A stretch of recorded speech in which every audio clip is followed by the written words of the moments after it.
ચલો ફેન નથી લે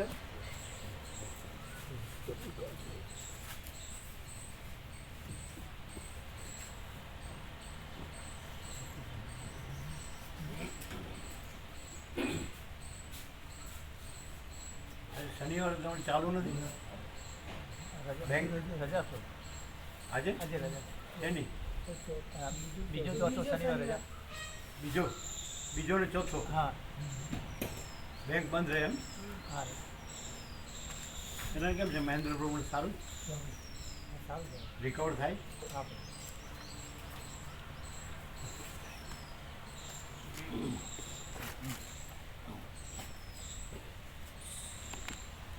એટલે આમ ચાલી શકે છે હરે ફરે એમ હરી ફરી શકે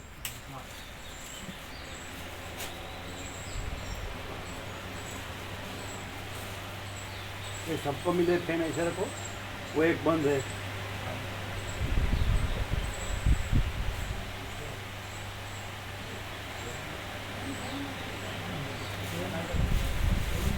ये सबको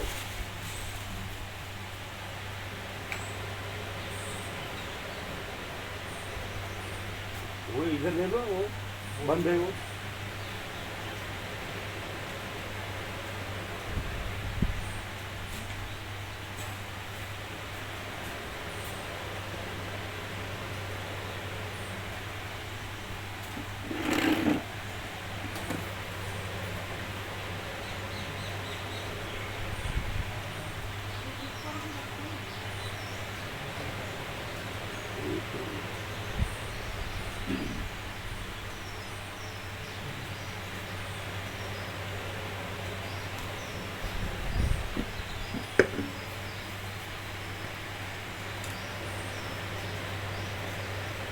છે ને આને આમ રાખવાનું આમ આમ ને આમ રાખવાનું પૂરા ટેબલ છે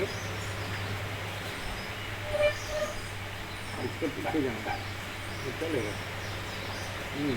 अब आता है वो बाजू जाता है ये बाजू रहना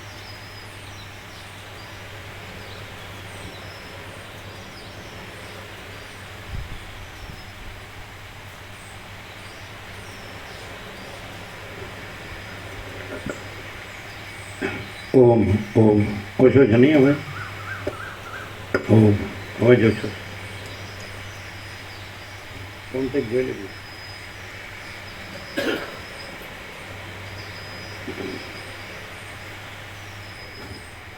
ઓમ પછી આને પહોંચાય इसको पहुँचा બધા કોન્ટેક્ટ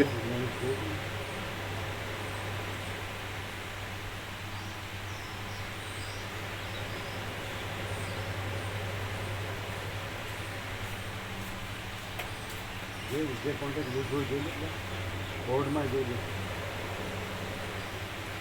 ઓમ ઓમ બરાબર બસ થઈ ગયું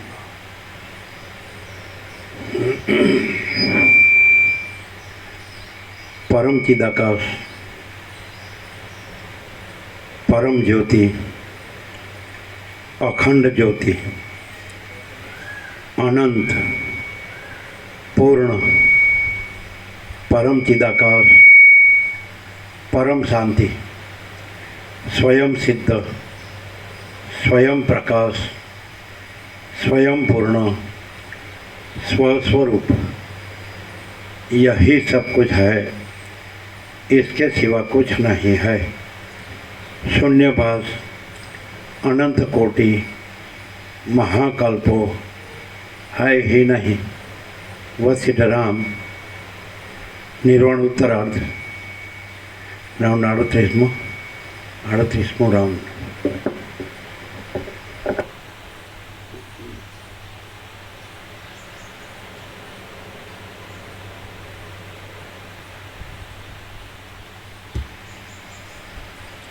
आद्य परब्रह्म सद्गुरु देव की जय।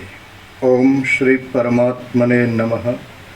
सद्ग्रंथों में शिरोमणि श्री योग वासिष्ठ महारामायण छठू प्रकरण निर्वाण उत्तरार्ध प्रकरण सर्ग नंबर 186 सर्व ब्रह्म रूप ज छे। આ 186માં સર્ગમાં સર્વ બ્રહ્મ રૂપ જ છે. આના નંબર આ કર્યા પછી કહું છું તમે. આ 186માં સર્ગમાં સર્વ બ્રહ્મ રૂપ જ છે એવો સિદ્ધાંત યુક્તિથી સ્થિર કરવામાં આવશે અને ચિદ્રૂપ દાતાના સંકલ્પથી વરદાન તથા શાપની સિદ્ધિ વિશે વર્ણન કરવામાં આવશે. પાન નંબર 1681, ડાબી બાજુ વચ્ચે. અમુક પ્રલય છે, અમુક સૃષ્ટિ છે, અમુક સ્વપ્ન છે અને અમુક જાગ્રત છે. એ સર્વ અવયવ રહિત ચિદાકાશ રૂપ સૂર્યના કિરણો રૂપ છે. રૂપિયા થઈ જાય ને રૂપિયા. રૂપિયા જોવે છે.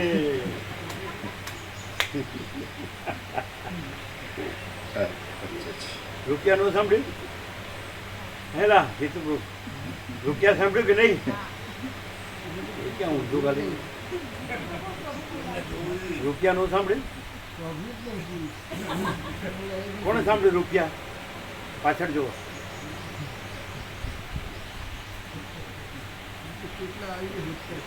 હવે એને માટે પાછો જન્મ લેવો પડશે. આ વખતે મેળ ખાય તો વાંધો નહીં.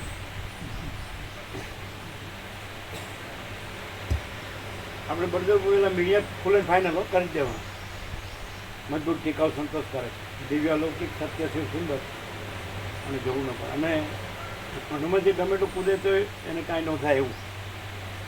અને ગમે એવું પવનદેવ ફૂંકાય તોફાનમાં આવે જવું તોય વાંધો ન આવે એવું. બરાબર?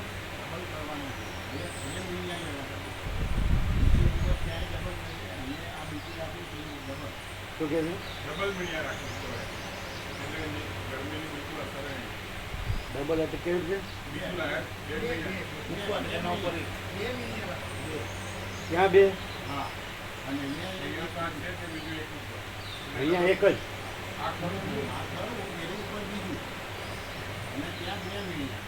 એવી રીતે બરાબર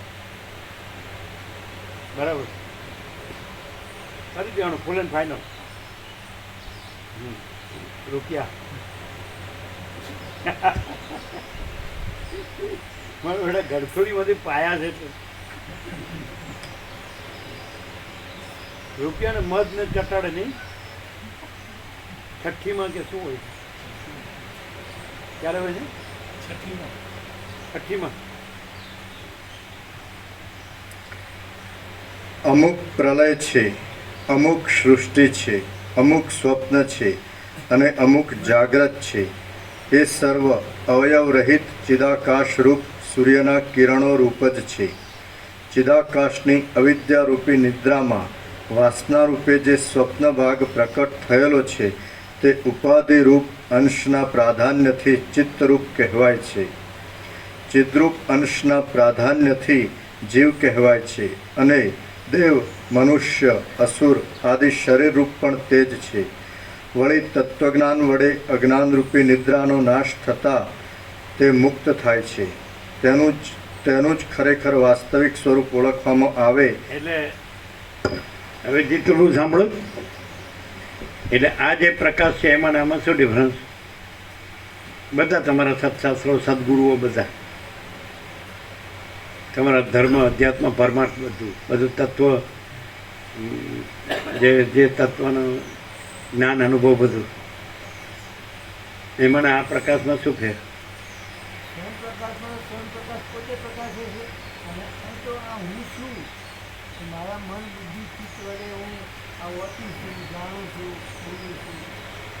પણ એમ જ કે છે ને આ બધું કાંઈ નથી, પ્રકાશ જ છે એમ કે છે ને. રાખવાનું ક્યાં નથી એમ કરીને કે ને આ બધું નથી અને પ્રકાશ જ છે એમ કે છે ને.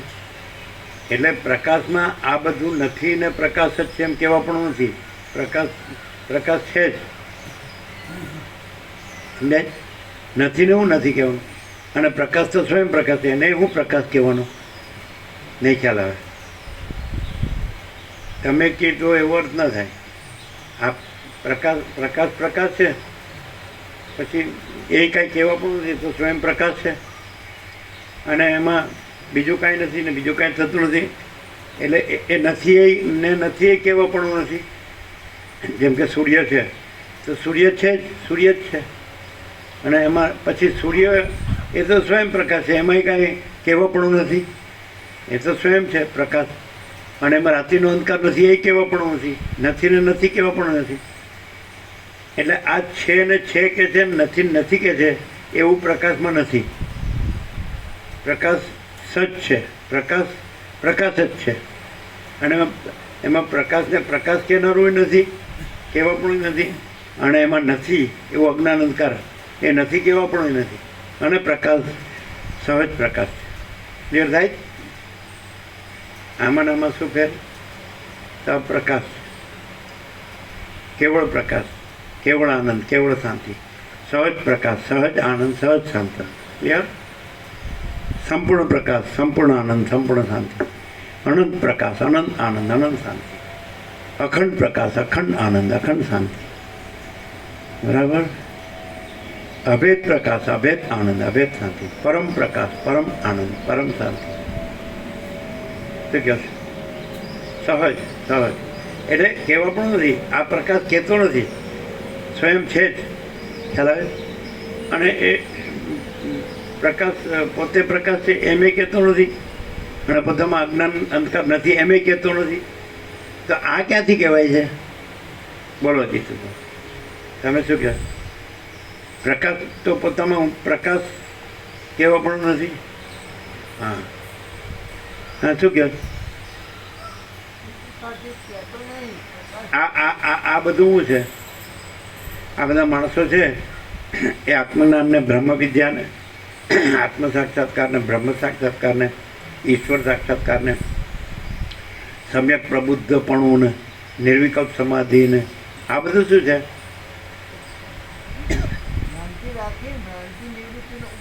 એટલે શેમાં આવે? પ્રકાશમાં આવે આ બધું?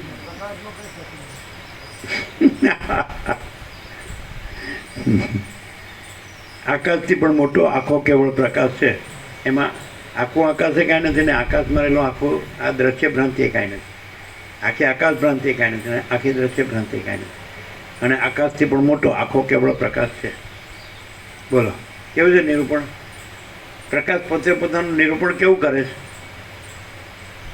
નિરૂપણ પ્રકાશનો જ પર્યાય છે. કારણ કે નિરૂપણ પ્રકાશ જ છે. એટલે નિરૂપણ નથી પણ પ્રકાશ જ. એવું થાય? સહજ સહજ પ્રકાશ રૂપ ભગવાના તહ નહીં પુણ્ય વિજ્ઞાન વિહાના. હે ને? અચ્છા, કે મને તમારા જયંતિ પ્રભુને નથી આવ્યો? હવે જયંતિ પ્રભુ સાથે એના ભાઈ એ નથી આવ્યો? સુધી ઉડી એમ? બરાબર.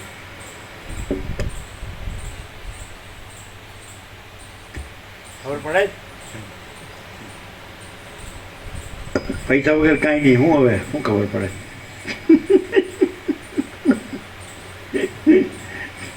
હમણાં વાંચ્યું ને તો પૈસા વાંચ્યું. પૈસા પૂછી જો એટલે કોને સાંભળ્યું? આંગળી ઊંચી કરો. જો જો જો એ જોઈ લો પાછળ, તમારી પાછળ જોઈ લો. વાંચવામાં કયો શબ્દ હતો? રૂપ. રૂપ ત્યાં રૂપિયા વાંચ્યું. રૂપિયા રૂપ હતું ને ત્યાં રૂપિયા. એટલે રામકૃષ્ણ પરમહંસ કે મૂળો ખાતો તો મૂળાનો જ ઓળ કરાવે ને ડુંગળી ખાતો મોટામાં ડુંગળીની વાત આવે. રૂપિયા. અને કોઈ ગમે એટલું દબાવી રાખ્યો ને તે તમે મોઢામાં આંગળી નાખો, ખાલી કરો જ નીકળે પાછું. ચાલો તમે કાંઈ નથી યાર, તો અમારી પાસે સારું કાંઈ નથી. અરે મારી પાસે ઘણું છે. તરત ચાલુ થઈ જાય રેકોર્ડ. છે તારી પાસે ઘણું છે પણ એ સ્વરૂપે જે ભ્રાંતિ રૂપે તું કાંઈ નથી, તારું કાંઈ નથી. પણ સત્ય, પરમ સત્ય રૂપે ને પરમ તત્વ રૂપે ને પરમ ચૈતન્ય, પરમ પ્રકાશ, પરમ આનંદ, પરમ શાંતિ રૂપે તું સર્વસ્વ છે ને તારું બધું જ. સત્ય સ્વરૂપે તું બધું જ છે ને તારું બધું જ. અને ભ્રાંતિ રૂપે તું કાંઈ નથી ને તારું કાંઈ નથી. કેવું છે? Zero zero. આમ આવું વેદાંત બ્રહ્મજ્ઞાનમાં ધીરે ધીરે થાય પ્રક્રિયામાં. કેમ એ કહે છે ને બ્રહ્મ સત્ય જગન મિથ્યા એવું કહે છે ને, શું થાય પછી પાછું શું કહે ખબર? જીવો બ્રહ્મ ના પર, અહીંયા જીવ મિથ્યા કે. રામ પણ રામ હૃદયમાં હનુમાનને બુદ્ધિ અવિદ્યા છે, આભાસ કદી સત્ય હોતું નથી, સાક્ષી પરમાત્મા. એટલે પરમાત્માને સાક્ષી કીધા પછી એ તુર્ય પણ નથી, કારણ કે એ તો આ ભ્રાંતિ નથી કહેવા માટે સાક્ષી કીધું. ભ્રાંતિને જાણે છે, વિટનેસ કોન્શિયસનેસ, કે બુદ્ધિ છે એનો સાક્ષી, અને બુદ્ધિમાં સાક્ષીનું પ્રતિબિંબ ચિદાભાસ.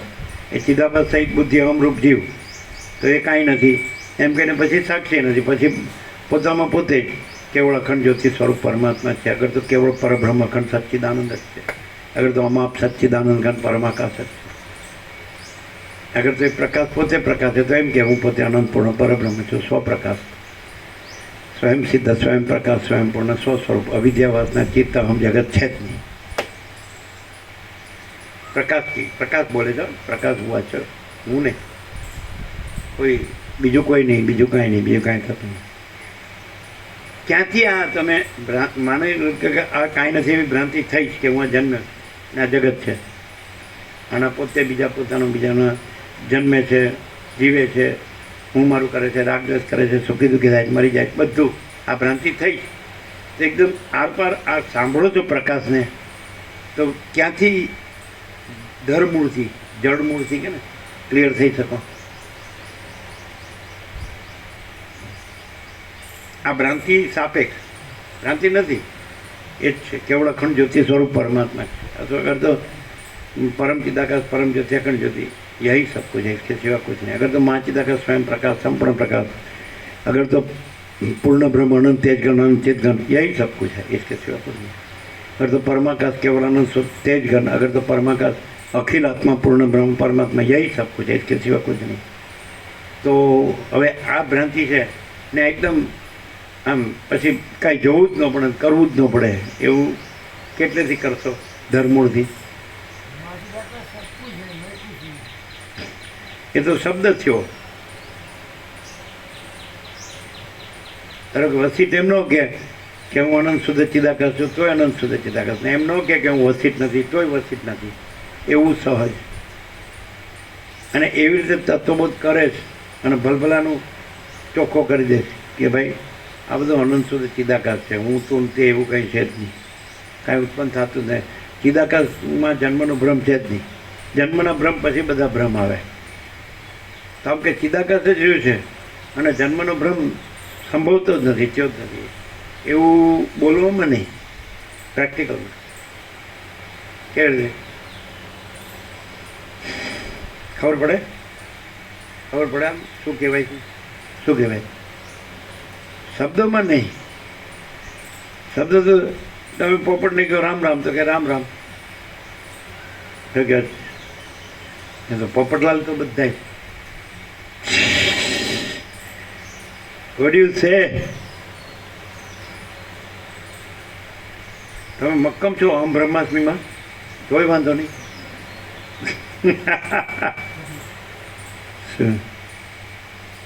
કેટલે છો?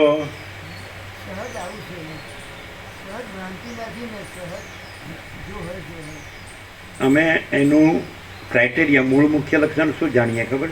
કેવી રીતે જાણીએ કે આ બોલે જ છે કે શું છે? તો અમે એમ જાણીએ परम शांति, पूर्ण विराम. शांति है, सब कुछ है, शांति नहीं, कुछ नहीं है. बोलो केम છે? આપણે તો એ પરમ શાંતિ છે, એની સંપૂર્ણ સ્વાનુભૂતિ પરમ શાંતિ. પછી આ અનુભવીએ ત્રિપુટી નહીં હો. આ જે હું કાંઈ નથી એ કોઈ પણ હોય, ઈશ્વરથી લઈને મિટ્ટીની રજ સુધી, કીડી સુધી, તણખલા સુધી, કોઈની ત્રિપુટી નહીં કે હું અને અમારો અનુભવ ને અમારી અને આ પરમ શાંતિ, એમ નહીં. પરમ શાંતિ જ પરમ શાંતિ, પરબ્રહ્મ પરમ શાંતિ પર્યાય છે. મહાચિદાકાશ પરમ કહેવાય એટલે પરમ શાંતિ. તો એ મહાચિદાકાશ સજ પરમ કૈવલ્ય અને પરમ શાંતિ. એટલે તમે કાંઈ ન કહો એટલે કોઈ હોય જ નહીં. સોચના કહેના સુનના નહીં, યાદ રખના ભૂલના નહીં, અને પરમ શાંતિ. કેવી રીતે? જેમ કે રામકૃષ્ણ પરમહંસે કીધું ને, 5 વર્ષની અંદરનું બાળક ભગવાનનું રૂપ કહેવાય. એમાં સ્ત્રી પુરુષનું ભેદ જ્ઞાન ન હોય નહીં. તો એક ગાઢ નિદ્રામાં હોય કેવું હોય? તેમાં હું ન હોય ને, માય ન હોય ને, જગતે ન હોય, કોઈ ન હોય ને, કાંઈ ન હોય ને, કાંઈ થતું ન હોય. એ કેવી શાંતિ હોય? જવાન શ્યોર. બાળક હોય એ ઘસઘસાટ ઊંઘતું હોય તો ત્યાં હું નથી અને માય નથી. મેન તો એને માં હોય, પોતે મેન ન હોય, માં હોય, અને જગત એ નથી. છે કે નહીં? તો નથી એવું ન કહેવાય, શૂન્ય ન કહેવાય. એ જે કેવળ ચૈતન્ય છે, સ્વયં પ્રકાશ, શુદ્ધ ચૈતન્ય, એનામાં કોઈ ભ્રાંતિ નથી, સંપૂર્ણ ભ્રાંતિ રહિત શુદ્ધ સ્વરૂપ. અને એ પરમ શાંતિ. શાંતિ છે કે નહીં? Sound sleep. એમાં કોઈ વિચાર છે, કોઈ સંકલ્પ વિકલ્પ છે, કોઈ ઈચ્છા છે કે હું આ છું, આ માં છે, આ જગત છે, પછી હું મોટો થઈને આમ કરીશ, આવો થઈશ, એવું કંઈ છે? એટલે તો પછી ધીરે ધીરે બધી ભ્રાંતિ ઉદ્ભવતી જાય છે. પણ એટલે વસીતે કીધું કે જન્મથી મનુષ્ય આત્મજ્ઞાન પ્રાપ્ત કરી લેવું છે. તો જન્મથી એ જાણી લે કે પરમ શાંતિ જ છે, પરબ્રહ્મ જ છે, પરમ ચિદાકાશ જ છે, મહાચિદાકાશ જ છે, પરમાકાશ જ છે, પરમાત્મા જ છે, પરમેશ્વર જ છે, પુરુષોત્તમ જ છે, અને પરમ પદ જ છે. બીજું કંઈ છે જ નહીં. આ હું છે જ નહીં, આ જગત છે જ નહીં, માં કે કાંઈ છે જ નહીં. તે બાળક જન્મથી જ આવે તો ગળથુડીમાં અને એમ તો રૂપિયો ચટાડે પહેલેથી. એ શું હશે? રૂપિયો ને મધ ને એવું કાંઈ હોય છે નહીં ચટાડવાનું? એવું હું ચટાડે? અમારી પાસે આવીને કે ચટાડો એટલે મેં ચટાડીએ. તમારા હાથે. અમારે તો ચાટ એટલે શું થાય ખબર છે? મધ ચાટ એટલે મધુરાધિપતે અખિલમ મધુરમ. અને પછી રૂપિયો તો ખવાય નહીં એટલે નીકળી જાય. ભાગત્યાગ લક્ષણ થઈ જાય. ભાગત્યાગ હે કેટલે છો આમ? એટલે આમ શાબ્દિક બૌદ્ધિક સમજ તો બધામાં છે. બધાને ખબર છે કે ભાઈ આ બધું ભગવાન છે, આ ભગવાન જ બધું પોતે જ છે, બધું પોતે જ થઈ ગયા છે, પોતે જ કરી રહ્યા છે. આ પાછા બોલે ને એની મરજી વિના પાંદડું હાલતું નથી, અને પોતે દોડતો હોય છે ફાસમ ફાસ. એની મરજી વિના પાંદડું ન આવતું તારે તો પરમ શાંતિ જ રહેવી જોઈએ, કારણ કે ભગવાન જ છે. અને ભગવાનમાં તો પરમ શાંતિ ન હોય તો ભગવાન ન કહેવાય, પરમ આનંદ ન હોય તો ભગવાન ન કહેવાય, દુઃખ ને અશાંતિ હોય તો ભગવાન ન કહેવાય, ભ્રાંતિ કહેવાય. અને ભગવાન જ છે તો પરમ આનંદ ને પરમ શાંતિ જ છે, કારણ કે ભગવાન પરમ આનંદ ને પરમ શાંતિ છે. તો આ ક્રાઇટેરિયા કહેવાય. બોલવું ચાલવું એ નહીં, ક્રાઇટેરિયા મૂળ મુખ્ય લક્ષણ. તો પરમ આનંદ પરમ શાંતિ જ હોય તો એ ભગવાન છે. એટલે જ્યાં પરમાનંદ પરમ શાંતિ છે તો એ વ્યક્તિ ભગવાન નથી, એ પરમાનંદ પરમ શાંતિ ભગવાન છે. અને પછી એ વ્યક્તિ છે ત્યાં જ નહીં, અનંત સર્વત્ર, અનંત વ્યાપક, સર્વત્ર સદા. સર્વત્ર છે માટે અહીં છે, સદા છે માટે અત્યારે જ છે, here and now, at this very moment. સર્વત્ર છે માટે અહીંયા છે કે નહીં? નહીં તો અહીં નથી એમ કહો તો એમાં ખામી આવે ને કમી આવે. એ તો અખંડ છે ને, ઘન છે, પૂર્ણ છે, ભરપૂર છે, કોઈ જગ્યા ખાલી નથી. રજે બીજી જગ્યા નથી, રજે બીજી વસ્તુ નથી. ભગવાન અનંત અખંડ અભેદ હે ને, સચિત આનંદ. તો પરમ આનંદ પરમ શાંતિ તો એ ભગવાન નથી. જ્યાં પરમાનંદ પરમ શાંતિ છે તો એ નથી, અને ભગવાન છે, પરમાનંદ પરમ શાંતિ છે. કોઈ નથી, કાંઈ નથી, કાંઈ થતું નથી. કેમ? કારણ કે ભગવાન વિના બીજું કાંઈ છે જ નહીં. પ્રભુ વિના બીજું કાંઈ નથી, ઈશ્વર વિના બીજું કાંઈ નથી, બ્રહ્મ વિના બીજું કાંઈ નથી, ચૈતન્ય વિના બીજું કાંઈ નથી, શક્તિ વિના બીજું કાંઈ. શબ્દો છે. શું કહે છે? આમ સાંભળીએ એટલે થતું એમ લાગે ખોટું તો ન કહેવાય, ભગવાનને તો ખોટા ન કહેવાય, પણ હવે હું આ છું અને હું સુખી થાઉં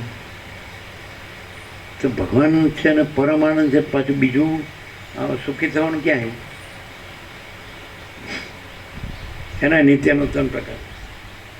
કાલ સાંજનો હતો એકદમ નિત્યનો 3 પ્રકાર. કાલ સાંજનો સમજાણો તો નહીં? આપણે બાળપણમાં જેને યાર રમ્યા હોય મળે તો એને આપણે પોતે રહ્યા હોય એ કેવી રીતે બતાડી શકીએ? એટલે આપણે ન રહ્યા હોય અને જે રહ્યું છે એ જ રહ્યું હોય, ભગવાન જ રહ્યા હોય અને ત્યાં જ છે ભગવાન, બધું રહ્યા છે, પરમ આનંદ, પરમ શાંતિ. ત્યારબાદ અમે તો ધર્મથી અનંતના પરમાનંદ અને અનંતની પરમ શાંતિ જ રહ્યા છીએ. અમે આ દેખાતા જ નહોતા અને આ બધું દેખાતું જ નહોતું, ચહલ પહલ. તો તમે એવી રીતે કે હું આ છું ને આ મારું છે, આ મારું બધું છે, અમે ખાઈએ પીએ છીએ ને મજા કરીએ. આસમાન જમીન અડી પણ એને બતાડી શકાય. આ શબ્દથી સીધાકાશથી ન સમજે, બ્રહ્મથી પરમાત્મા ન સમજે, કારણ કે એમાં ગયો જ ન હોય, એ લાઈન જ એની ન હોય. અને જેને આ શબ્દોની લાઈન પકડી એને પાછું આનંદ ને શાંતિ ન હોય, એ લુખા પ્રભુ. આનંદ ને શાંતિ હોય તો એ ભગવાન છે, પણ એ વ્યક્તિના આનંદ ને શાંતિ નથી. એ વ્યક્તિની ભ્રાંતિ વગર, એના હુંની ભ્રાંતિ વગર, એના દ્રષ્ટા દ્રશ્યની ભ્રાંતિ વગર જે આનંદ ને શાંતિ છે એ ભગવાન. કોઈનું હોય, કાંઈનું હોય, કાંઈ થતું ન હોય અને આનંદ અને શાંતિ હોય તો એ ભગવાન. હવે બધું જ જાણું છું અને આપણી પાસે બધું જ છે. આપણે ભણ્યા ગણેલા છીએ અને આપણી પાસે ઘરે છે ને ધને છે ને આપણું ફેમિલી છે ને ખાઈએ પીએ છીએ ને મજા કરીએ, બધું સુખ છે, તો એ ભગવાન નથી. હું વગરનો, જગત વગરનો આનંદ અને શાંતિ એ ભગવાન. શું કહે છે? આવું વેદાંત બ્રહ્મમાં આવે. શુષ્ક અને નિરસ થયા વગર વેદાંતિ બ્રહ્મજ્ઞાની ન થઈ શકાય.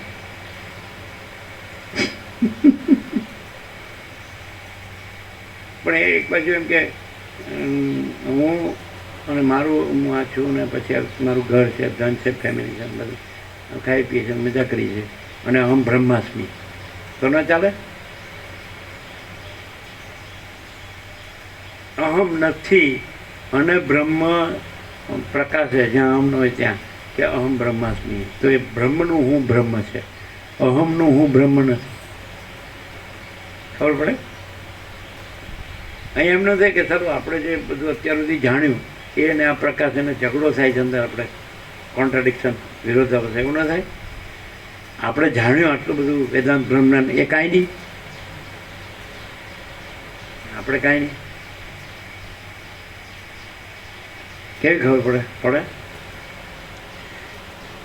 શાંતિ है सब कुछ है, शांति नहीं कुछ नहीं है.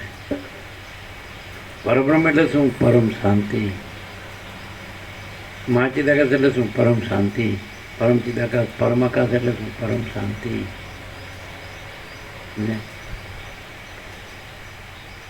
અને કેમ? કારણ કે પરમ પ્રકાશ હોય એમાં ભ્રાંતિ સંભવે જ નહીં. સૂર્યમાં ભ્રાંતિ ન સંભવે, રાત્રિનો અંધકાર કે ત્રૈલોક્ય, આ બધું ભાસતું હોય પણ એનામાં કાંઈ ન હોય. એમ અનંત ચૈતન્ય, કેવળ અનંત ચૈતન્ય પ્રકાશ પરમાત્મા છે, આ બધું ભાસતું હોય પણ આ બધું એનામાં કાંઈ ન હોય. એવું કેવી રીતે સમજાય? આપણે આ ભ્રાંતિમાં આવી ગયા હોય કે હું આ છું, આ જગત છે, અને પરમાત્મા હાચા પહેલે નંબરે, પણ આ બીજા નંબરે આ રૂપે એણે ધર્યું છે, એટલે આ રૂપે એ ખરા કે નહીં? તો પરમાત્મા કોઈ દી ભ્રાંતિરૂપ હોઈ શકે ખરા? અને જે હજરામાં અખંડ અવિનાશી હોય એ જન્મ મરણવાળા અને ખંડખંડવાળા નાશવંતને એવું હોય ખરા? તો એ તો એ જ રહ્યા હોય ને બીજું કાંઈ ન રહ્યું હોય ને, એ એમ જ છે. જો હૈ સો હૈ.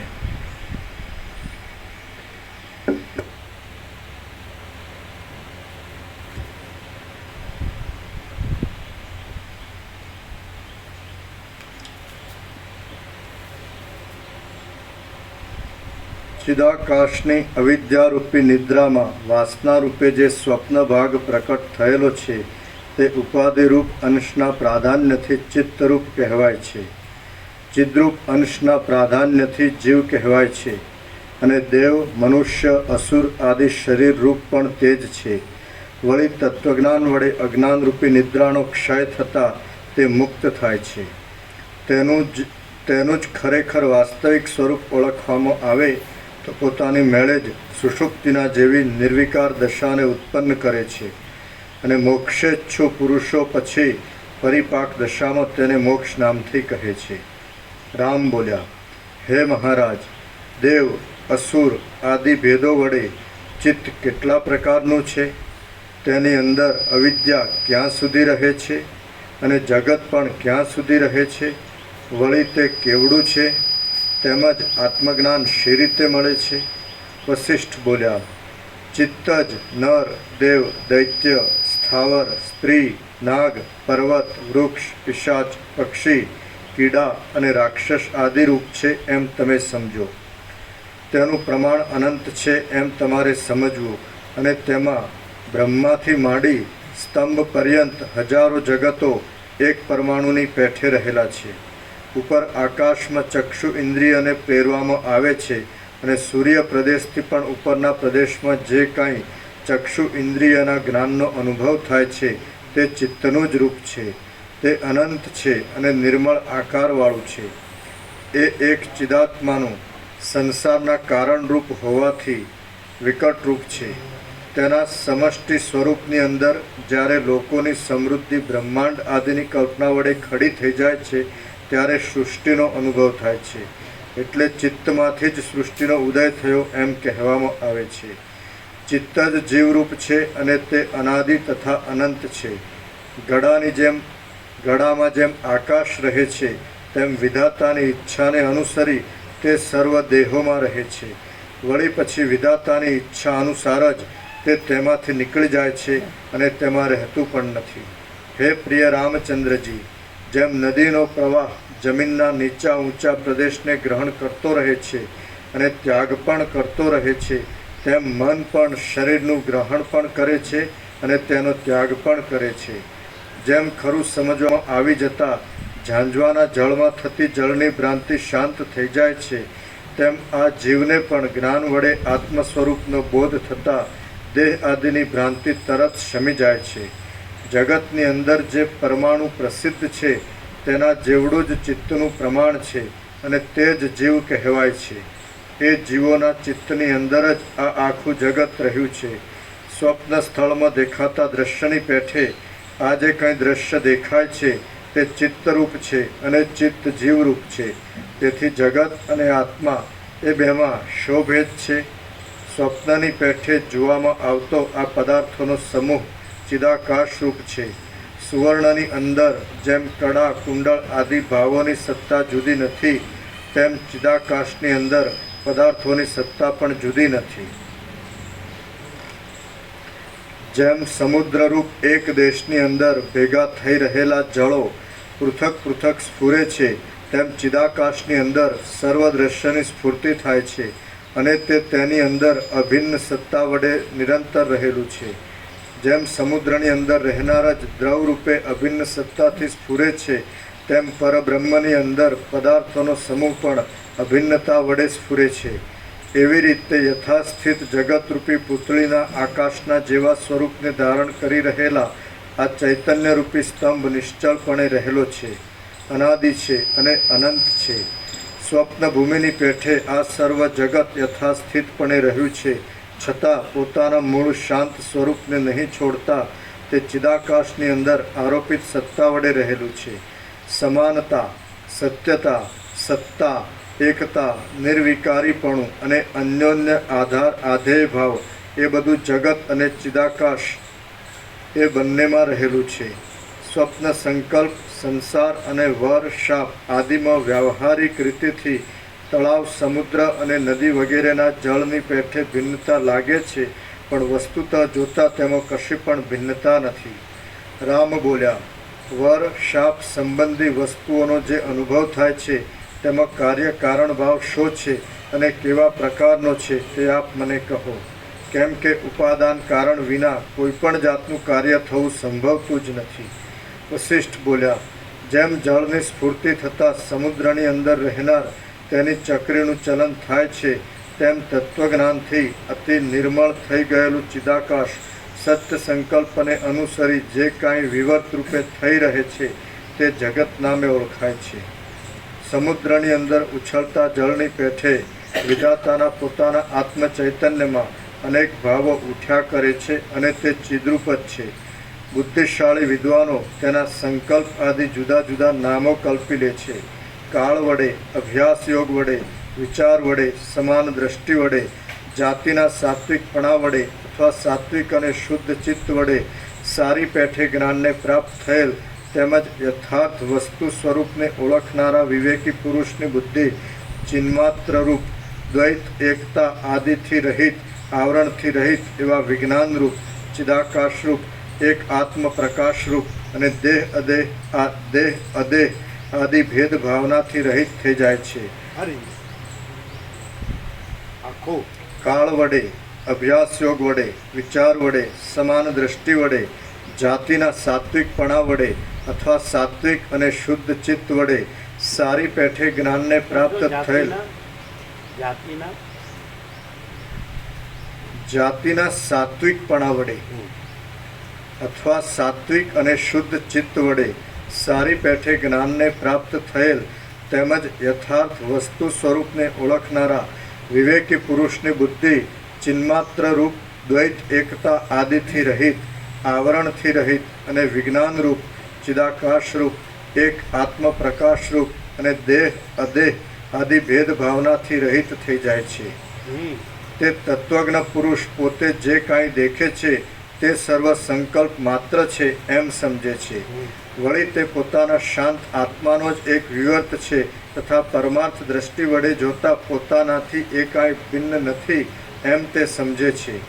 સંકલ્પ નગરની પેઠે અને સ્વપ્ન સંબંધી મહાનગરની પેઠે આ સર્વ જગત તત્વજ્ઞને સંકલ્પ માત્ર જ ભાસે છે. આત્મા જેમ જેમ પોતાના શ્રેષ્ઠ સંકલ્પો વડે દ્રઢ રીતે બંધાતો દ્રઢ રીતે બાંધતો જાય છે અને જેમ જેમ વધારે શુદ્ધ બનતો જાય છે તેમ તેમ જે સંકલ્પોને તે પોતે કરે છે તે સંકલ્પો સત્ય જ થતા જાય છે. સંકલ્પ નગરની અંદર બાળક સ્વાધીનતાથી પોતા વડે નિયમમાં રાખી શકાય એવા શીલાના ઉઠવાને અનુભવપૂર્વક સમજે છે. તે જ પ્રમાણે હિરણ્ય ગર્ભરૂપ, પરમાત્મારૂપ, પોતાના સંકલ્પરૂપ આ જગતની અંદર વર, શાપ આદિને પોતાનાથી અભિન્ન અને સત્ય લેખે છે. જેમ પોતાના સંકલ્પ નગરમાં કલ્પનાના બળથી રેતીમાં પણ તેલ નીકળે છે, તેમ આત્મારૂપ આવરણથી રહિત હિરણ્ય ગર્ભના સંકલ્પ બળથી સૃષ્ટિના સંકલ્પો વડે વર, શાપ આદિ બરાબર સિદ્ધ થાય છે. જ્યાં સુધી બુદ્ધિનું આવરણ ખસી ગયું નથી ત્યાં સુધી ભેદ બુદ્ધિ શાંત થતી નથી. આથી અવિવેકી પુરુષના ભેદ ભરેલ સંકલ્પો સિદ્ધ થતા નથી. હિરણ્ય ગર્ભને જે કલ્પના જેવા પ્રકારે દ્રઢ થઈ ગઈ છે તે જ્યાં સુધી યત્નથી બીજી કલ્પના વડે પરિવર્તનને પ્રાપ્ત થતી નથી ત્યાં સુધી તેવા પ્રકારે જ આજ સુધી રહી છે. જેવી રીતે સાવયવ તત્વની અંદર વિચિત્ર અવયવોનો ક્રમ અભિન્ન સત્તાથી રહ્યો હોય છે, તેમ નિરવયવ બ્રહ્મની અંદર અભિન્ન સત્તાથી દ્વિત્વ, એકત્વ આદિ રહેલું છે.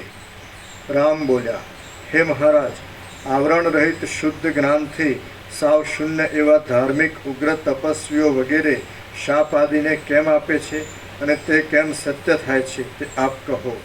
વશિષ્ઠ બોલ્યા, સૃષ્ટિના આદિકાળમાં સબલ બ્રહ્મ પોતાના સ્વરૂપની અંદર જે કલ્પના જેવા પ્રકારે ઉઠાવે છે તે જ પ્રમાણે જ તેનો અનુભવ થાય છે. કેમ કે તેમાં બીજું કશું પ્રતિબંધક નથી. પ્રજાપતિ વિધાતા પોતાના સ્વરૂપને બ્રહ્મરૂપ સમજે છે, તેથી તે બ્રહ્મરૂપ જ છે. કેમ કે જળથી જેમ દ્રવપણું ભિન્ન નથી તેમ બ્રહ્મથી તે પોતે ભિન્ન નથી.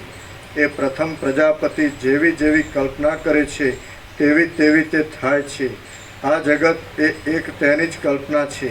જેમ તિમિર રોગ આદિ વડે દુષ્ટ બુદ્ધિવાળા થયેલા પુરુષને આકાશમાં મચ્છરા, મોવાળા આદિના જેવા આકારો જોવામાં આવે છે, તેમ નિરાધાર અને નિરાલંબ એવું ચિદાકાશ જ પોતાના સ્વરૂપની અંદર અનેક આકારે વિવર્ત રૂપે ભાસે છે. પછી તે હિરણ્ય ગર્ભે પ્રજાઓને કલ્પી લીધી તથા તપ, દાન, ગુણ, વેદ, શાસ્ત્ર, પંચમહાભૂતો અને જ્ઞાનના ઉપદેશો પણ કલ્પી કાઢ્યા. તેની સાથે તપસ્વીઓ અને વેદવેત્તાઓ વાદથી કિંવા સ્વાભાવિક રીતે જ જે કાંઈ કહે તે તરત જ સિદ્ધ થાય એવો પણ એક નિયમ કલ્પી કાઢ્યો. અમુક ચિદાકાશ જળથી જુદા પ્રકારના સ્વભાવવાળું છે, આકાશ છિદ્રવાળું છે, વાયુ ક્રિયા કરવાના સ્વભાવવાળો છે, અગ્નિ ઉષ્ણ છે, જળ દ્રવરૂપ છે, ભૂમિ કઠિન છે, એવી બધી કલ્પના પણ તેણે જ કરી લીધી.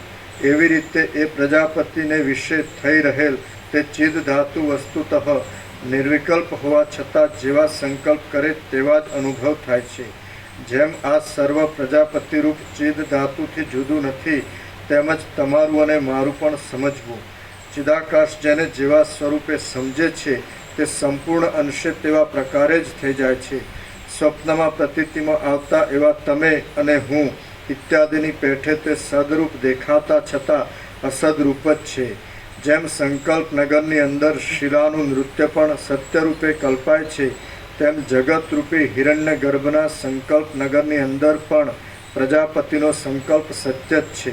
શુદ્ધ એવા આત્મચૈતન્યને જે જેવું અને જેવા પ્રકારનું સમજાયું હોય તેને બીજાનું અશુદ્ધ સંસ્કારવાળું આત્મચૈતન્ય અલ્પ કીડાની પેઠે અન્યથા કરવાને સમર્થ થઈ શકતું નથી.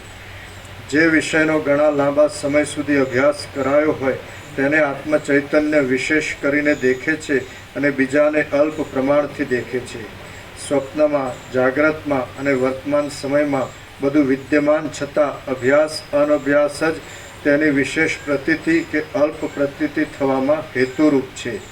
સદા એક ચિદાકાશ જ પોતાના સ્વરૂપમાં પોતાના જ વિવર્તને પ્રસારી દે છે અને દ્રષ્ટા દ્રશ્ય આદિ ત્રિપુટી રૂપે પોતાના સ્વરૂપને જ દેખતું હોય તેમ ભાસે છે.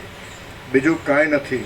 દ્રષ્ટા અને દ્રશ્ય એ બંને એક ચિદાકાશ રૂપ છે, કેમ કે એ ચિદાકાશ સર્વવ્યાપી છે. માટે જે વસ્તુ જે દેશકાળમાં જેવી દ્રઢ કલ્પના વડે જેવા પ્રકારની કલ્પવામાં આવે છે તે વસ્તુ તે દેશકાળમાં તેવા પ્રકારની જ સત્યપણે પ્રતીતિમાં આવે છે. જેમ વાયુના અંગમાં તેની ચલન શક્તિ રહી છે, જેમ જળના અંગમાં તેનો દ્રવ ભાવ રહ્યો છે, અને જેમ બ્રહ્મની અંદર માયા શક્તિ રહી છે, તેમ વિરાટના અંગની અંદર જગત રહેલું છે. બ્રહ્મ મારા પોતાના વાસ્તવિક સ્વરૂપ છે અને તે જ વિરાટના આત્મારૂપ છે.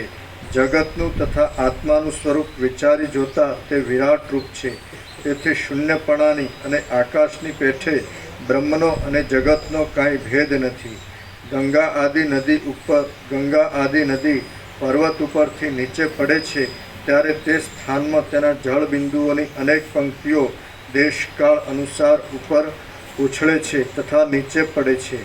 તે એક જ ધારા પ્રવાહ રૂપે કલ્પ સુધી નીચે પડ્યા કરે છે અને પછી તે અનેક રૂપે વિભાગ પામે છે. તે પંક્તિઓ મન બુદ્ધિથી રહિત છે અને પાછી પોતાના એક જ પ્રવાહની અંદર ભેગી થઈ જાય છે.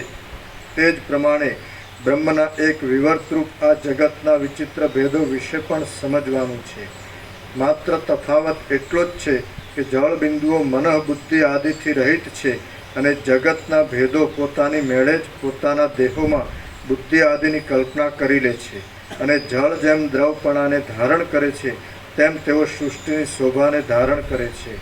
આમ અજ્ઞાન બુદ્ધિથી જોતા અવિવેકીઓને તેમની દ્રષ્ટિથી આ જગત દેખાય છે, પણ મારી દ્રષ્ટિમાં તો આ મન બુદ્ધિ આદિ સર્વ જગતનો ક્રમ ત્રણેય કાળમાં ઉત્પન્ન જ થયો નથી.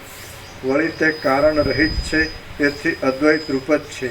મરણ પછી આ શરીરમાં મન બુદ્ધિ આદિથી રહિત જેવી અવસ્થા અનુભવવામાં આવે છે અને પાષાણ આદિમાં જેમ જળ સત્તા રહી છે તેમ પરમાત્માની પણ મન બુદ્ધિ આદિથી રહિત નિર્વિક્ષેપ સત્તા સમજી લેવી. જેમ આત્માની અંદર સુષુપ્તિ અને સ્વપ્નમાં પ્રકાશ તથા અંધકાર ભાસે છે, તેમ પરબ્રહ્મની અંદર અજ્ઞાનરૂપી નિદ્રામાં સૃષ્ટિ અને પ્રલયની પ્રતીતિ થાય છે. જેમ એક જ ઉત્તમ નિદ્રામાં સુષુપ્તિને સ્વપ્ન એ બંનેના ભાવ રહ્યા હોય છે, તેમ એક જ બ્રહ્મની અંદર સૃષ્ટિ અને સંહાર એ બંનેનો આભાસ રહ્યો છે. જેમ મનુષ્ય નિદ્રાની અંદર પાષાણના જેવી સ્થિતિ અનુભવે છે, તેમ પરમાત્મા પણ જડ ભાવની સ્થિતિને અનુભવે છે. બીજા વિષયમાં લાગેલા ચિત્તવાળા પુરુષના અંગૂઠાને અથવા બીજી કોઈ આંગળીને તડકો, પવન, ધૂળ આદિનો સ્પર્શ થાય છે ત્યારે કાંઈક અનુભવ થાય છે, પણ તે નહીં જેવો જ થાય છે. તે જ પ્રમાણે જડ, પાષાણ આદિમાં રહેલા આત્માને સુખ દુઃખ આદિનો અનુભવ થાય છે, તો પણ તે નહીં જેવો જ થાય છે. આકાશ, પાષાણ તથા જળ આદિને અધિષ્ઠાતા દેવતા રૂપે જેમ કાંઈક દેહનો અનુભવ થાય છે, તેમ પ્રલયમાં આપણે ચિત્ત રહિત હતા છતાં આજે સૃષ્ટિકાળમાં ચિત્તની સત્તાને લીધે આપણને નાના પ્રકારના અનુભવો થાય છે. જેમ અખંડ કાળની અંદર અનેક કલ્પોમાં આપણને અનેક દિવસ રાત્રિઓનો અનુભવ થાય છે, તેમ પરમાત્માની અંદર અસંખ્ય સૃષ્ટિ સંહારના અનુભવો ભાસ્યા કરે છે. જેમ કેવળ જળથી જ ભરેલા મહાસાગરની અંદર સ્વભાવે જ ચક્રીઓ, તરંગો તથા કુંડાળા આદિનું સ્ફુરણ થાય છે, તેમ બાહ્ય વિષયોનું અવલોકન, મનન, અનુભવ, રાગ અને ઈચ્છા ઇત્યાદિ વિક્ષેપથી રહિત સ્વરૂપવાળા શાંત પરમ પદની અંદર પણ આ સૃષ્ટિલયનો સમૂહ સ્વભાવે જ સ્ફુર્યા કરે છે. શ્રીયોગ વાસિષ્ઠ મહારામાયણમાં નિર્વાણ પ્રકરણના ઉત્તરાર્ધનો સર્વમ ખલ્વિદમ બ્રહ્મ ઇતિ પ્રતિપાદન યોગ ઉપદેશ નામનો સર્ગ 186મો સમાપ્ત. સર્ગ 187મો વસ્તુઓનો સ્વભાવ. આ 187મા સર્ગમાં સર્વ વસ્તુઓના સ્વભાવ વિશે અને એક ચોક્કસ નિયમ વિશે વર્ણન આવશે તથા જીવ ભાવની પ્રાપ્તિ થવાના હેતુઓની ઉત્પત્તિ અને બ્રહ્મની શુદ્ધતા વર્ણવવામાં આવશે. રામ બોલ્યા, વિચિત્ર એવા અસંખ્ય પદાર્થોનો એક જ અમુક ચોક્કસ નિયમ કેમ હોય છે અને પદાર્થોનો એક જ પ્રકારનો અચલ સ્વભાવ કેમ હોય છે? દેવતાઓ અસંખ્ય હોવા છતાં સૂર્ય જ કેમ ઉગ્રકાંતિવાળા છે અને દિવસો શા કારણથી લાંબા ટૂંકા થાય છે? વસિષ્ઠ બોલ્યા, વિધાતા પ્રથમ સૃષ્ટિના આરંભ કાળમાં કાક તાલિયાની પેઠે જેવા જેવા નિયમવાળું જે વસ્તુનું ભાન થયું અને જેવા સ્વરૂપે તથા જેવા કાર્ય કારણ ભાવથી તેની સ્થિતિ કલ્પાઈ, તેવા જ પ્રકારે તે આજ પર્યંત જગતના નામથી ઓળખાય છે. વિધાતા સર્વશક્તિમાન છે, તેથી તેને આદિકાળમાં જે જેવું ભાસ્યું તે તેવું જ સત્યરૂપ થઈ રહ્યું, કેમ કે તેના પોતાનામાં સત્ય સંકલ્પ હોવાને લીધે તેને જે ભાન થયું તે અન્યથા કેમ થઈ જાય? બ્રહ્મા પોતે પોતાની ચિત્ત સત્તાને લીધે જે પ્રમાણે થઈ રહ્યું છે અને જે પ્રમાણે ઘણા લાંબા કાળથી ભાસે છે, તેનું માયાની અંદર સૃષ્ટિ રૂપે ભાન થાય છે અને પ્રલયકાળમાં અભાન થાય છે. સર્વ વસ્તુની અંદર જે કાંઈ અનાદિ ચોક્કસ નિયમરૂપ વસ્તુ શક્તિ રહેલી છે તેને જ નિયતિ નામ આપવામાં આવ્યું છે. અમુક અમુક પ્રકારનું છે અને અમુક તમુક પ્રકારનું છે એવા નિયમ રૂપે બ્રહ્મ પોતે જ ભાસી રહ્યું છે, તેને જ નિયતિ શબ્દ વડે કહેવામાં આવે છે અને તે જ સૃષ્ટિના તથા સંહારના રૂપને ધારણ કરે છે. ચિદાકાશની અંદર પોતાની મેળે જ જાગ્રત, સ્વપ્ન અને સુષુપ્તિ રૂપી વિવર્ત ખડો થઈ જાય છે. જેમ જળની અંદર રહેનાર દ્રવપણું જળથી જુદું નથી, તેમ તે વિવર્ત ચિદાકાશથી જુદો નથી, તે સ્વચ્છ ચિદાકાશ રૂપ જ છે. જેમ આકાશની અંદર શૂન્યપણું રહ્યું છે, કપૂરમાં સુગંધ રહેલી છે અને તડકામાં ગરમી રહેલી છે, તેમ ચિદાકાશની અંદર જાગ્રત આદિ રહેલું છે અને તેનાથી એ કાંઈ જુદું નથી. સૃષ્ટિ પ્રલયના પ્રવાહની અભિન્ન સત્તાને લીધે સૃષ્ટિ અને પ્રલય એવા નામને ધારણ કરી રહેલા ચિદાકાશરૂપ બ્રહ્મ સ્વરૂપની અંદર આ સર્વ રહ્યું છે. સર્વ સૃષ્ટિની નિયમિત વ્યવસ્થા વિધાતાના વિલાસને અનુસરીને છે. એ ચિદાકાશ ક્ષણને કલ્પરૂપ તથા કલ્પને ક્ષણરૂપ સમજે અને કરી મૂકે તો તે પ્રમાણે તે થઈ જાય છે.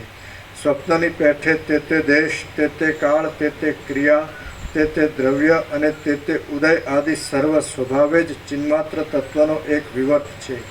ચિન્માત્ર તત્વ પોતે વસ્તુતઃ નિરાકાર છે. તે જ પોતાના સ્વરૂપની અંદર રૂપ આદિ બાહ્ય વિષયોના અનુભવરૂપ સંકલ્પ આદિ અંતર વિષયોના અનુભવરૂપ અને દેશકાળ ક્રિયા આદિરૂપ થઈ જાય છે. એવી રીતે જે વસ્તુ જે કાળે એ ચિન્માત્ર તત્વે હિરણ્યગર્ભે જેવા નિયમવાળી પ્રથમ કલ્પી તેવા જ નિયમવાળી તે રહી, પણ વસ્તુતઃ જોઈએ તો તે આકાશરૂપ જ છે. કલ્પ એ બ્રહ્મના એક નિમેષ રૂપ છે.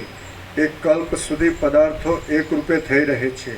સ્વભાવનું તત્વ જાણનાર વિશાળ બુદ્ધિવાળા વિવેકી પુરુષો આ એકરૂપ રહેવાને સ્વભાવ નામથી ઓળખે છે. સર્વમાં અનુસ્યુત એવું જીવનું ચિત્ત સ્વરૂપ જ સ્વભાવરૂપ છે. તે જ પ્રમાણે એક જ અગ્નિ આદિ વસ્તુ દેશકાળના ભેદ વડે અનેકરૂપ થઈ રહે છે, છતાં પણ પોતાના મૂળ સ્વરૂપને છોડતી નથી. તે તો સર્વ ઉષ્ણ વસ્તુમાં અનુસ્યુત ઉષ્ણ પ્રકાશના રૂપને ધારણ કરે છે. આને જ સ્વભાવ કહેવામાં આવે છે. આ જ પ્રમાણે એ એક જ ચિન્માત્ર વસ્તુ સેંકડો પદાર્થો રૂપ થઈ રહી છે. ચિદાકાશરૂપ જીવની અંદર જે વૃત્તિઓના સ્ફુરણ જેવું ભાસે છે તે વૃત્તિઓનું મૂળ અધિષ્ઠાન એ ચેતન તત્વ જ છે, અને તેની જેવા સ્વભાવની કલ્પના કરવામાં આવી છે તેવો જ તેનો સ્વભાવ બંધાઈ રહ્યો છે. સ્વપ્નની પેઠે જ જાગ્રતમાં પણ પ્રતીતિમાં આવતા પૃથ્વી, જળ, તેજ, વાયુ તથા આકાશ એ સર્વ વસ્તુ ચિદરૂપ છે, અને તેઓ પોતાથી થતા અનેક કાર્યોની ખાણરૂપ છે. વળી શબલ બ્રહ્મ તેમના ખજાના કે ખાણરૂપ છે. હે મહારાજ, તેમાં સાવયવ કઠિન ભાગનો મોટો ખજાનો આ ભૂપીઠ છે, અને તે રાજાની પેઠે સર્વ મનુષ્ય સમૂહના આધારરૂપ ગણાય છે. જળનો મુખ્ય ખજાનો મહાસાગર છે. તેજનો મુખ્ય ખજાનો સૂર્યનારાયણ છે. ચપળતાનો મુખ્ય ખજાનો વાયુ છે, અને શૂન્યતાનો મુખ્ય ખજાનો આકાશ છે.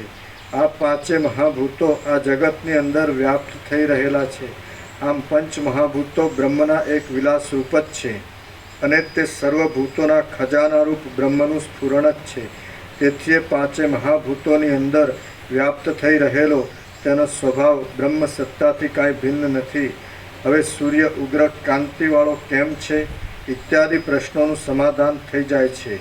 કેમ કે તેમ થવામાં હેતુરૂપ સ્વભાવ જ મનાય છે, અને તે સર્વ અનુગત બ્રહ્મ સત્તાથી કાંઈ જુદો નથી. સર્વજ્ઞ શબલ બ્રહ્મરૂપ ચિદાકાશરૂપ કહેવાય છે. તે સર્વવ્યાપી તથા સર્વરૂપ છે. તેથી તે સર્વત્ર પોતાના પ્રકાશરૂપ મહિમા વડે સર્વ વિવેકી વિદ્વાનોને સ્વભાવ રૂપે અને નિયતિ રૂપે અનુભવમાં આવે છે. હિરણ્યગર્ભ બ્રહ્મના એક બાળક રૂપ છે. તે પોતાના સ્વરૂપભૂત ચૈતન્યના સ્ફુરણરૂપી અને ચિદાકાશરૂપ રેશમી વસ્ત્ર વડે ઢંકાયેલી આ પૃથ્વી નામની રચનાને પોતાની અંદર વિસ્તારી દે છે. જ્યારે એ સર્વજ્ઞ શબલ માયાયુક્ત બ્રહ્મા સહિત આ સર્વ સ્થૂળ સૂક્ષ્મ પ્રપંચને પોતાની અંદર લીન કરી દે છે, ત્યારે હિરણ્યગર્ભના એક અવયવરૂપ સૂર્ય આદિનું ભ્રમણ સ્વભાવવાળું રૂપ દેખાતું નથી, કેમ કે તે સંહાર કરનાર પરમ પુરુષ જ થઈ જાય છે. કરોળીઓ જેમ સંકલ્પપૂર્વક પોતાના ઘરને બાંધે છે, તેમ વિધાતા પણ પોતાના સંકલ્પ માત્રથી જ ગ્રહ નક્ષત્ર આદિનું આશ્રયભૂત શિશુમાર ચક્ર રચે જ છે. દક્ષિણાયન અને ઉત્તરાયણ માર્ગમાં ફરનારા સૂર્યરૂપી નિમિત્ત વડે તે જ દિવસોના લાંબાપણામાં અને ટૂંકાપણામાં હેતુરૂપ થાય છે. આ સર્વ બ્રહ્મનો જ એક વિવર્ત છે, અને ચિદાકાશ જ દ્રશ્યના જેવું ભાસે છે. એ જ્યોતિષ ચક્રમાં કેટલાક પદાર્થો વિશેષ પ્રકાશવાળા છે, કેટલાક થોડા પ્રકાશવાળા છે, અને કેટલાક પ્રકાશ રહિત છે. આમ હોવાથી બ્રહ્મની અંદર વિચિત્ર પ્રકારના પદાર્થો રહેલા છે.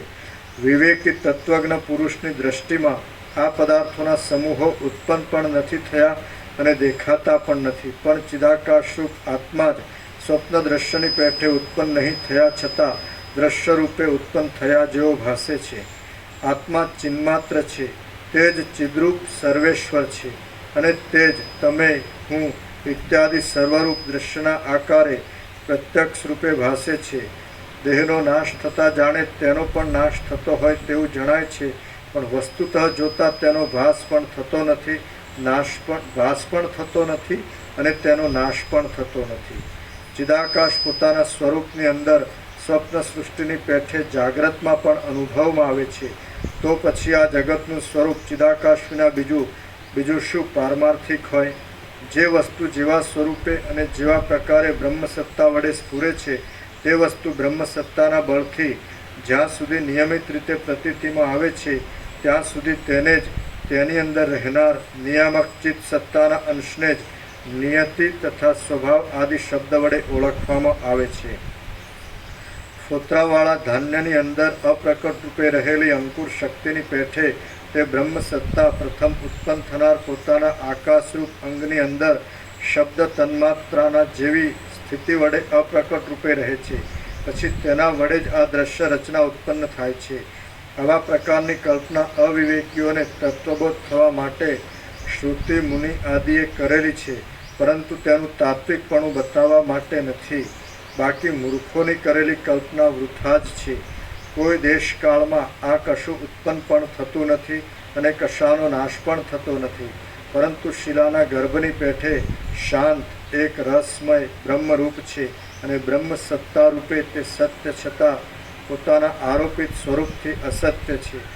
જેમ સદૈવ એક અવયવીની અંદર રહેનારા તેના અવયવના પરમાણુઓ અસ્તને કે ઉદયને પ્રાપ્ત થતા નથી, તેમ આત્મપદમાં રહેનાર જગતના સંબંધમાં સમજવાનું છે. આકાશ જેમ પોતાના સ્વરૂપમાં રહે છે, તેમ આ જગતરૂપ આકાશ ચિદાકાશની અંદર રહેલું છે. તો એ શુદ્ધ ચિદાકાશનો અસ્ત કિંબા ઉદય કેવો હોય? અનંત સ્વયં પ્રકાશ અને આત્મરૂપ એવા સર્વવ્યાપી ચિદરૂપ મણિની સત્તા સ્વાભાવિક રીતે જ વિવર્ત રૂપે થઈ રહે છે. તે જ પોતાની મેળે જાણે દ્રશ્ય ભાવને ધારણ કરી રહ્યું હોય તેવું થઈ જાય છે. તેનું વાસ્તવિક સ્વરૂપ ન ઓળખાયાથી તર્ક અને અવિચારની સ્ફૂર્તિ થાય છે. ભાવિ પદાર્થોના નામરૂપની કલ્પના કરતાં તેની અંદર કાંઈક રૂપની કલ્પના થાય છે, પરંતુ તે ચિદાત્મા પોતે તો આકાશથી પણ સૂક્ષ્મ છે, શુદ્ધ છે, સર્વવ્યાપી છે અને ભાવિ પદાર્થનો ઉદ્બોધ કરનાર છે. જ્યારે પરમ સત્તા જળ પદાર્થને પણ ચેતનરૂપ બનાવી દે છે ત્યારે તે કાંઈક અનુભવમાં આવે છે અને તેથી તે ચિત્ત એવા નામને યોગ્ય થાય છે. ત્યારે પછી ઘાટા અધ્યાસને લીધે તે ભાવિ એવા જીવ આદિ નામોને ધારણ કરી લે છે, પણ એ પોતાની એક કલ્પના જ છે. છેવટે તો જ્ઞાન થયા બાદ તે સર્વ પરમ પદરૂપ છે. તે જ્યારે જીવ નામને ધારણ કરે છે ત્યારે તેની અંદર ચિદાકાશનું આચ્છાદન કરનારી અવિદ્યા રહેલી હોય છે. આથી તેનું ખરું સ્વરૂપ જાણી શકાતું નથી, પરંતુ જ્ઞાનનો ઉદય થતાં તે અતિ શુદ્ધ પરબ્રહ્મ સાથે એકતા પામે છે. અજ્ઞાનના આવરણવાળી દશામાં જીવ પોતાના આત્માના તાદાત્મ્યના અધ્યાસની એક ભાવના માત્રથી ખડા થઈ ગયેલા દેહ ઇન્દ્રિય આદિ વડે સંસારને પ્રાપ્ત થાય છે અને સ્વરૂપના વિસ્મરણથી થનારા અનેક ગ્લાનિકારક કર્મો કરે છે. આત્મસત્તા વસ્તુતઃ શૂન્યરૂપ છે. તે શબ્દ આદિ ગુણને ધારણ કરીને સવિકલ્પ ભાવના વડે યુક્ત બને છે અને ભાવિ આકાશ આદિ પંચમહાભૂતોના નિદાનરૂપ તથા સૂક્ષ્મભૂતરૂપ બની જાય છે. પછી લિંગ દેહની યોજના કરનાર પ્રાણક્રિયા વડે જોડાયેલા કાળ સત્તાની સાથે અહંતાનો ઉદય થાય છે. અહંતા અને કાળ સત્તા એ બે જગતની સ્થિતિનું મૂળ મુખ્ય બીજ છે અને ભાવિ એવા સર્વનામ રૂપને ધારણ કરી રહેલ છે. ચૈતન્ય શક્તિ સર્વથી જુદી છે અને આ જગતના સમૂહ તેના એક સંકલ્પ રૂપ જ છે. તે જગતો જો કે મિથ્યા છે તો પણ ચિત્ત સત્તાના બળથી સત્ય જેવા દેખાય છે. એ પ્રકારે તે ચૈતન્ય જ સંકલ્પરૂપી વૃક્ષોના બીજરૂપ છે અને તે પોતાની અંદર અહંતાની ભાવના કરે છે. આથી તે ક્ષણવારમાં અહંતારૂપ થઈ જાય છે. જળ જેમ તરંગ રૂપે જળની અંદર ભ્રમણ કર્યા કરે છે, તેમ એ જ ચેતન સત્તા શબલ બ્રહ્મની અંદર ભાવ અભાવ આદિ રૂપે ડૂબ્યા જાય છે તથા ભમ્યા કરે છે. આમ તે જીવ નામને ધારણ કરે છે. એવી રીતે ભાવનાવાળું એક ચિદાકાશ આકાશ તન્માત્રાની ભાવનાને પોતાની મેળે જ ઘટ બનાવે છે અને ધીમે ધીમે આકાશને ઉત્પન્ન કરે છે. તે જ ભાવિ નામરૂપનું મૂળ સ્વરૂપ છે અને શબ્દ સમૂહરૂપી વૃક્ષનું બીજ છે. પદ વાક્ય અને પ્રમાણ વડે યુક્ત એવા વેદ અને તેનો અર્થ એ સર્વ તેનો જ વિલાસ છે. એ શબ્દ તત્વમાંથી જ આ જગતની સર્વ શોભા ખડી થાય છે અને તે જ શબ્દ સમૂહથી થતા અનેક અર્થ સમૂહના પરિણામને વિસ્તારનાર છે. એવા વિચિત્ર સંકલ્પયુક્ત વ્યવસાયવાળા વિરાટ ચૈતન્યને જીવ સમષ્ટિ જીવ કહેવામાં આવે છે. અને તે પોતે જ ભાવિ એવા અનેક નામરૂપને સમૂહ સાથે જન સમૂહરૂપી વૃક્ષના બીજરૂપ છે. આકાશ 14 લોકના સર્વ પ્રાણીઓના સમૂહથી વ્યાપ્ત છે. તે સર્વ પ્રાણીઓ એ સમષ્ટિ જીવથી જ પ્રસરે છે. સર્વ જગતને તે પોતાના ગર્ભની અંદર ધારણ કરી રહેલ છે અને શ્રોત્ર આદિ ઇન્દ્રિય સમૂહ પણ તેનાથી જ પ્રસાર પામે છે. આત્મ ચૈતન્ય જીવભાવને પ્રાપ્ત થાય છે, છતાં પણ તે શબ્દ વ્યવહારથી અને શરીર આદિના વ્યવહારથી રહિત છે. તે પછીથી તે કાક તાલિયાની પેઠે નીચે પ્રમાણે ચેતન સત્તાના બળથી કલ્પી લે છે. સર્વભૂતોની જે ક્રિયાશક્તિ પવન સ્કંદરૂપ છે, તેમજ જે ત્વચા વડે અનુભવાતા સ્પર્શરૂપી વૃક્ષના એક બીજરૂપ છે, તે તેમાંથી પ્રસરે છે.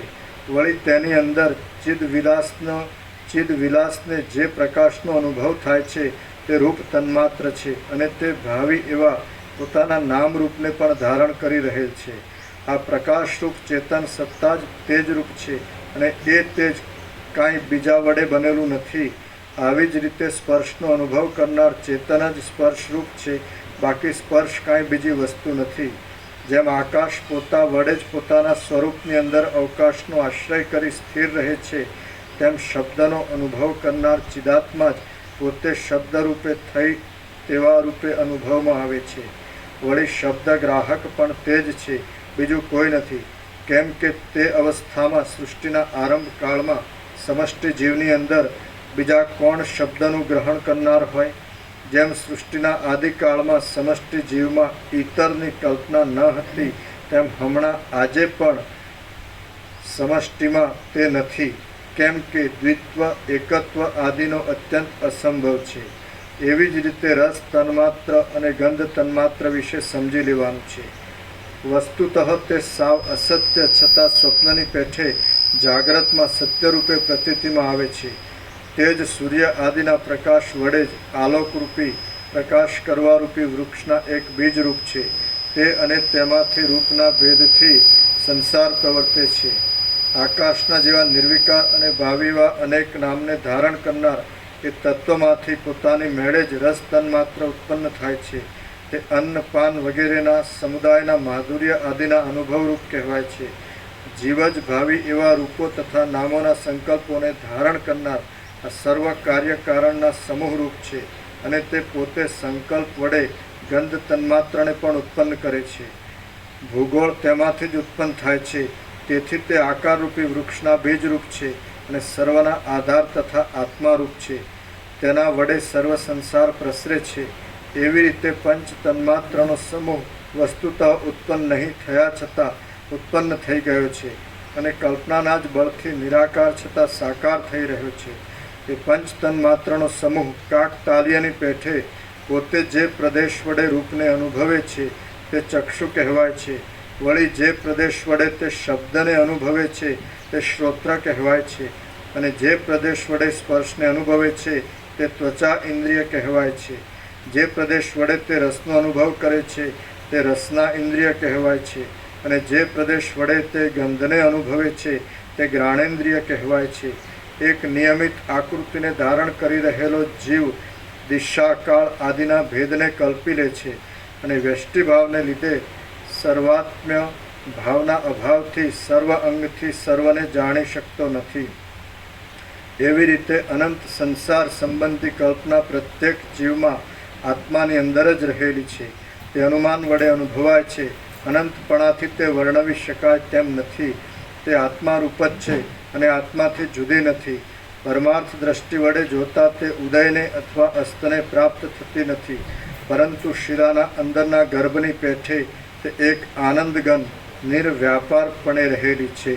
શ્રીયોગ વાસિષ્ઠ મહારામાયણમાં નિર્વાણ પ્રકરણના ઉત્તરાર્ધનો જીવત્વ સંસ્કૃતિ પ્રતિપાદન નામનો સર્ગ 187મો સમાપ્ત.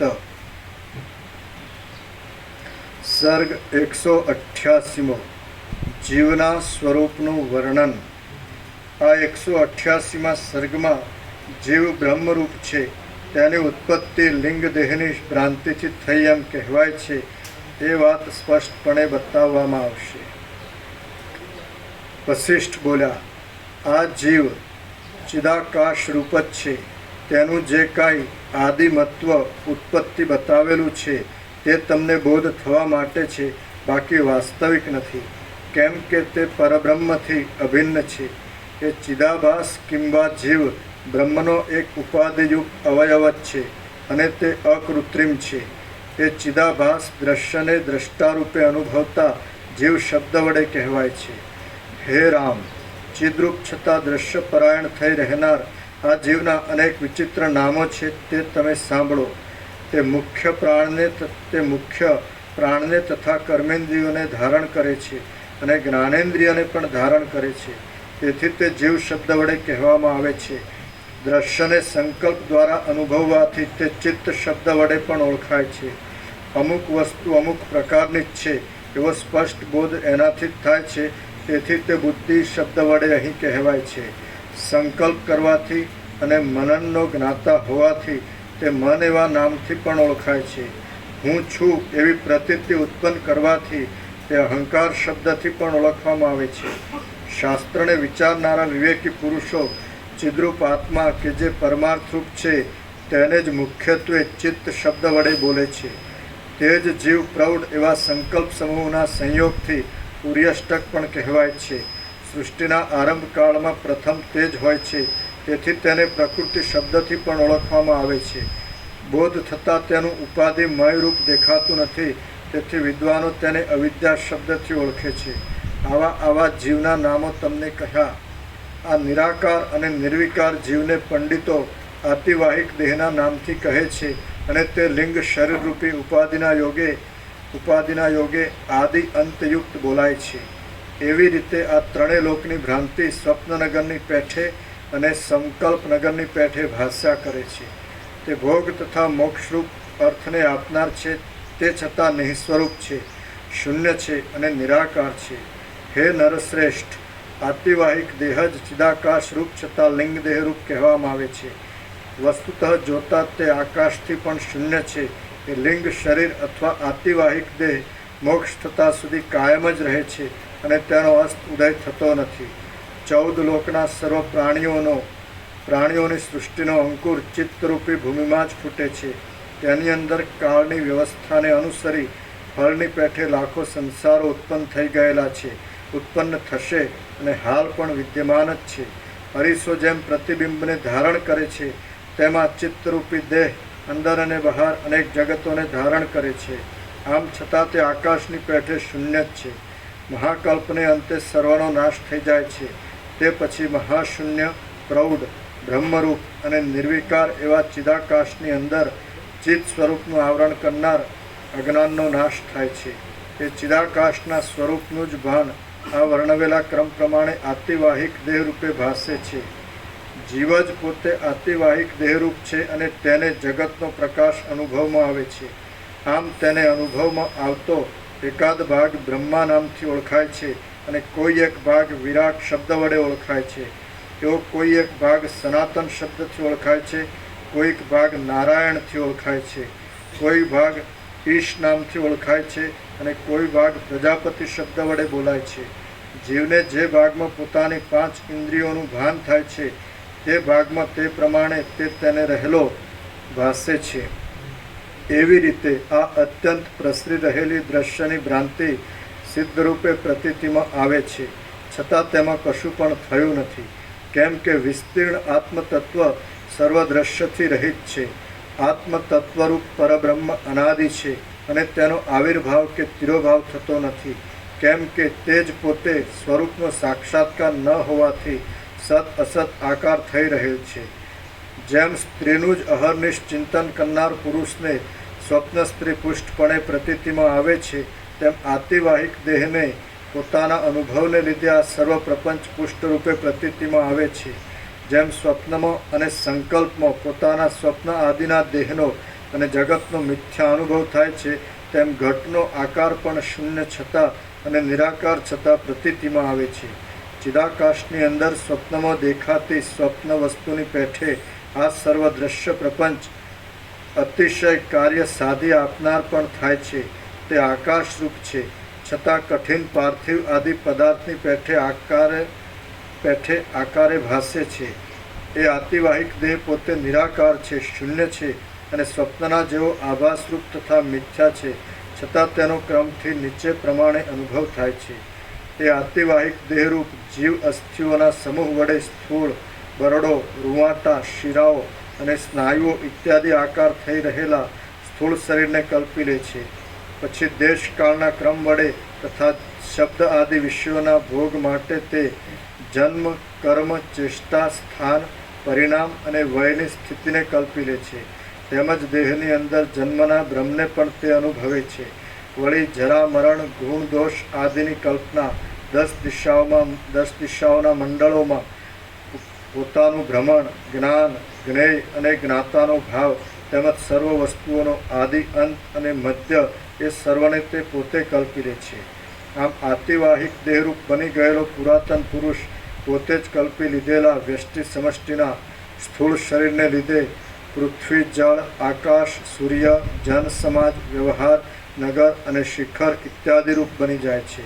પછી તે પૃથ્વી આદિ પોતાના આધારરૂપ છે અને પોતે તેના આધેય રૂપ છે એવા ભ્રાંતિરૂપ સંસાર સ્વપ્નને દેખે છે. શ્રી યોગ વાસિષ્ઠ મહારામાયણમાં નિર્વાણ પ્રકરણના ઉત્તરાર્ધનો જીવરૂપ વર્ણન નામનો સર્ગ 188મો સમાપ્ત.